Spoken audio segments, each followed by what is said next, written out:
it is indeed important to keep a healthy level of skepticism when it comes to ghost hunting, when it comes to haunted videos, things like this. And I'm going to jump into this session today to tell you why.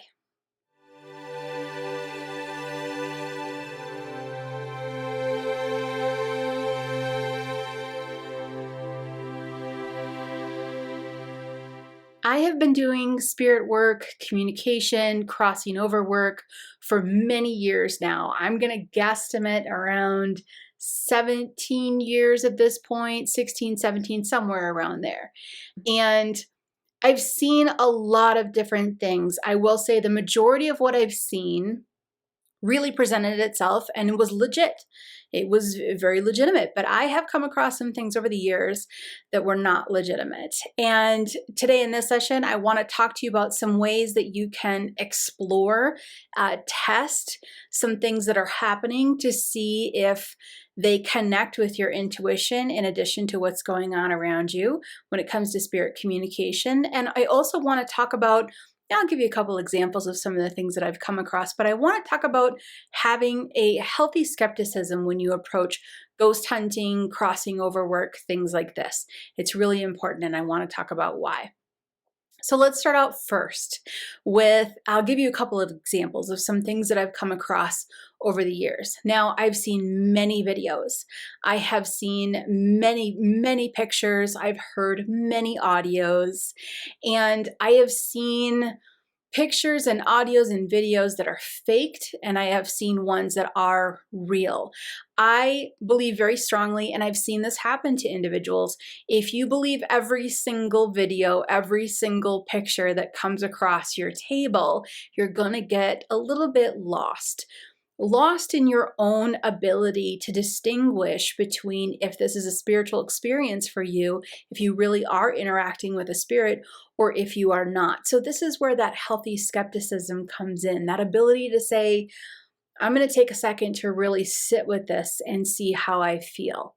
I recently just saw a quick little video, I believe it was on TikTok, and the individual was like, oh, my house is so haunted. It was kind of a neat little video. It's fun, but it was a little deceptive, and my house is haunted, and the basement door just keeps opening up. I'm just going to prop my camera up here and record for a while to see what I pick up.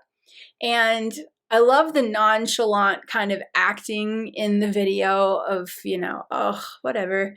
But when you watch the basement door open, I don't know, 8 different times in the matter of this short clip, a couple of times when you open it up, you can see that translucent shape of an individual in a green screen suit, right? We have to remember that the camera work and the photoshopping and, all of the digital abilities we have today to create something visual that is what we want people to see, the capabilities are huge. So we have to really be discerning when it comes to a video or an image that crosses our path. Now, that one, maybe I've looked at a lot of videos and maybe I've looked at a lot of photos over the years that were claimed to be haunted, and some legit, yep, absolutely, I can see that. But I could see it. I think a lot of people probably couldn't see it right out of the gate, but I've seen that technique. I've seen people do that with the green screen kind of issue around trying to make something look like it's floating or trying to make something look like it's being pulled out. I have seen people attach wires to a rocking chair to get it to rock, or to a door to get it to open. It's really important. And actually, I'm not here to really go on and on and on and on and on. It's out there. It's there. Please be, a little bit cautious in jumping too fast in believing a video or a photo. And the reason why I'm saying this to you today, however, is not to preach about the fact that they're out there, these faked videos and photos, but for you, because having that discerning eye, having that moment where you stop and you sit with it and you see what you feel, is going to help you to strengthen your spirit communication. Because really accessing spirit communication, when you identify when it's really happening and identify when it's not happening, you're going to have that kind of break in I'm feeling it and I'm connected versus I'm not feeling it, I'm not connected. That's an important tool. That's an important internal spiritual tool to have when you're doing crossing over work, when you're working with spirits. Now, couple of interesting examples, both real and not real. Actually, here's a real example that I found was absolutely fascinating. We came across, and I have to be a little bit limited. My apologies. I have to be a little bit limited on how I say this, because I do recall that the owner of this shop was not interested in anyone knowing about this. That's sign number one. If somebody shows you something and they're like, don't tell anybody, I'm not comfortable, this is not somebody looking for publicity. This is not somebody looking for publicity. This is somebody that's seriously just wants to share this with you and get your feedback. So this individual who owned a shop, we'll leave it at that, was having a giveaway and was giving away an item. Now, the things that they sold at this shop were on the wall, hanging on the wall, and they took a picture of the person receiving what they won, the item that they won from this shop. And the person was standing there, they were smiling, they were holding the item that they won. And in the picture, you see a ghostly hand is how they would say it, but you see the hand of a spirit behind the person touching just the hand. It ended at the wrist, touching one of the objects on the wall. Seconds, a second, not even a second after that photo was taken, that object that the hand was touching fell behind the person getting their picture taken. Here's what made it really tangible. They also had video in this shop. So you have the photo of the hand on the object that's about to fall on the individual, and then you also have the video of the shop video, the security footage of this person getting their picture taken and this item falling behind them. So all of that kind of came together. But even with all of that coming together, I still sat with it. I still said, okay, well, I'm going to sit with this for a minute.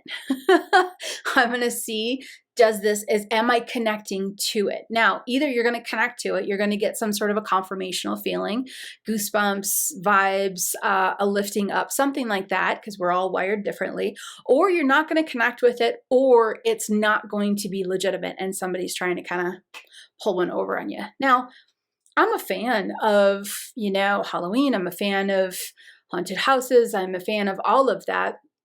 I am a lover of Samhain. I'm a fan of Halloween. So I get that. Fun movies, all that, created videos. I love the artwork. But when it comes to actual evidence of catching a spirit on video or on camera, we really have to be discerning. This discernment, this stopping, sitting with it for a minute, this is going to help you to really go, okay, I can feel it or I can't. This is going to help you to tap in when there's something actually there and realize when there isn't something there. Now, I've also done a ghost investigation for 2 young ladies. They were old enough to have their own apartment, but they were younger. And they showed us the candles that had been cracked in half and the candles that had been molded and bent. And they were telling us a lot of different things going on. But I got to tell you, of all the ghost hunts and all the clearings, I was standing in their apartment and I just didn't feel anything.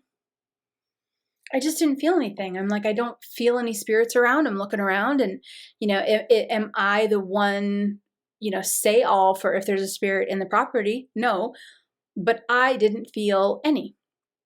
Bring in another medium. Maybe they might. Maybe they'll feel a spirit that I wasn't able to feel.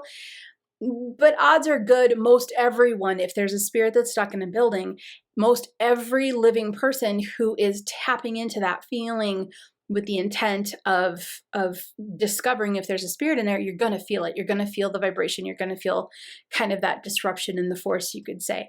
So it just wasn't there. Just wasn't there. And upon other discussions with other people, it does turn out that they kind of staged a little bit of it because they wanted a ghost hunt. So we have to remember that it can be very hyped. It can be also, kind of made up and look at this. But what I want you to do is I want you to learn how to feel into it. And I want you to learn how to trust yourself instead of others telling you whether something is legit or not. So let's talk about a couple of things that can happen as a result of this. If you can set up any type of experiment, I think that's great. I'm going to give you a couple of examples of experiments that I've gone through that I was able to really feel and have the experiment happen and have the proof come through as well. I want to start with a fun one. I had an associate who was certain that every orb on video was from dust. And he was like, I'm going to prove it. And I said, okay, great. This was one of, those really kind of proof-oriented individuals. I said, great. And I actually wasn't really interacting in the process at all. He was just doing this on his own. And it was really fascinating because he took, I think it was like a rug that had dust on it, shook it, and on the video, tons of orbs. Well, I thought, this is interesting because I've experienced orbs in real life, not necessarily on video, in real life. And I wonder if I'm seeing dust or I'm seeing spirits. I've always thought it was spirits because then there was communication. So I sat down. I really wish I still had this video. Maybe I'll do this again and we'll do a test with it to see how it goes. But I sat down and I no longer have this video clip. And I waited and I asked for spirit to approach and come in close to me when they felt right to. And it wasn't that long of a video, but it was either 2 or 3 instances where I did feel a spirit come in. And on video, I was able to point in that direction. Now, I didn't see an orb. And yes, I didn't see dust. That wasn't the goal of focusing on pointing at little dust particles in the air. But I did see the spirit and I pointed in the direction of the spirit. And I know that happened at least twice. I might have been able to do it 3 times. It wasn't until the playback of the video that we saw an orb come in and I was pointing to it. And then another orb came in and I pointed to it. And another orb came in and I pointed to it. What does this mean? It means that both are true. Both are true. Spirits can show themselves in the form of an orb on television. You should see the Sage Circle. In the Sage Circle, the community area, we have live sessions where we do live meditations on full moon, live meditations on new moon. I do Q&A sessions. It's this really awesome community. I'll put a link in here for you, but it's really kind of fun because quite frequently when I'm live in the spiritual online community, quite frequently there's a lot of spiritual activity and a lot of orbs, but both are true. Both are true. On video, you can capture a spirit in an orb form. You can also capture dust in an orb form. So that was one. I also recall, and I believe I talked about this one in the earlier Otherside chat video on the asylum in New York, the human zoo that I talked about. We were in this old asylum where it was haunted and advertised as such. And there was one female spirit that was talking to the group of ghost hunters that I was with, and she was using a mag light. She would answer. It would turn on, flash once for yes, flash twice for no, or I don't even remember how they set it up, but they set up the parameters of the flashlight.